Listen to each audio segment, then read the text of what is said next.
Countries who are putting up razor wire fences and have border guards stopping people crossing into their countries. Is that not a sign for you of a lack of compassion? How does all that make you feel? We have to look from a wider perspective. Their own economic condition, the country, I mean different country, some are more sort of say, economically better situation, then they have the more ability to take more, like I think Germany, I think wonderful. Their own economic condition also is good. But the Hungarian Prime Minister, he says he doesn't want his country to become an Islamic country with all these potential Muslims crossing the border. He's not saying it's because they can't cope economically. He's saying it's a religious thing. You can't sort of blame or generalize whole Islam. Islam, like any other religion, the essence is message of love, forgiveness. So I think the very word jihad, the real meaning is struggle or combat your own destructive emotion, not harming other. The genuine Islam practitioner. Say, if any Muslim create bloodshed, actually no longer Islam practitioner, sincere practitioner, like that. So therefore, you see, this is wrong. I think generalize Islam, Muslim. That's I think wrong. Do you believe, you've talked about the economic circumstances under which certain countries will want to take in some migrants and refugees. Germany is willing to take in hundreds of thousands every year. Britain says it's going to take in 20,000 over the next 5 years. Do you think Britain is doing enough? Is Britain showing enough compassion in your view? That's I think difficult to say. We have to sort of look various aspects. So in any way, just to see provide help to refugee is not sufficient. We must pay more serious attention how to bring peace in their own country. The problem between Shia and Sunni. These things, you see, they're unthinkable.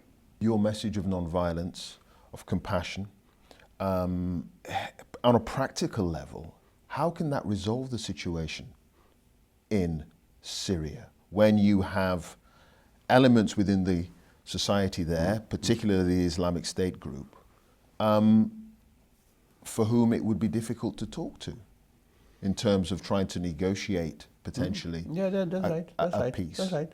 We have to think seriously, long term. So this moment, the people, their emotion become out of control, then there's no room to talk. Lord Carey, the former Archbishop of Canterbury, a couple of weeks ago, he said there must be renewed military and diplomatic efforts to crush the twin menaces of Islamic State and Al-Qaeda. He's saying, make no mistake, force, airstrikes may have to be used. Now, this is a former spiritual leader saying that force needs to be used. What place does your message of compassion and tolerance have when you're dealing with the kinds of elements that are in Islamic State?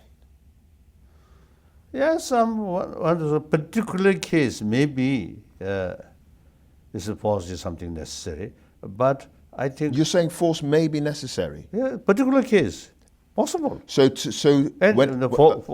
I'm a Buddhist. It's a Buddha's own sort of the previous life sort of story. Mm-hmm. There are, you see, such sort of cases there. So like you're saying force should be used potentially against Islamic State? No, I don't think. Unless you deal this problem non-violent way. Today, 1 bin Laden. After a few years, 10 bin Laden. After more years, 100 bin Laden could come. Is there going to be a 15th reincarnation after you? The very institution of Dalai Lama should continue or not up to Tibetan people. Okay, so the people will decide, could it be a woman? Yes, one occasion in Paris, one women's magazine, one reporter come to see me, I think more than 15 years ago. She asked me, any possibility, female Dalai Lama? Then I mentioned, why not? The female had biologically more potential to show affection.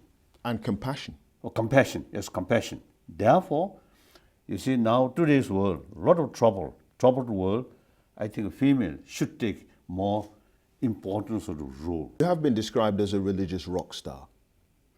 I don't know. Okay, a religious rock star. And you have lots of very famous friends. And you see, in order to become rock star, if my face like that, I think men may not be. Okay, so yes, we're agreed you're a very good-looking man. We're agreed on that. We're agreed on that. But the point is, there are lots of people who follow you who are not religious. Lots of young people, they follow you because of your sense of spirituality, but they're not religious themselves. Yes. Is that a good thing? My commitment on level of humanity, I'm not promoting religious belief. I'm promoting basic human value. So therefore, I think many non-believers, they agree, my view, they support my view. And then among the religious people, some of my Christian friends, describe me as a good Christian.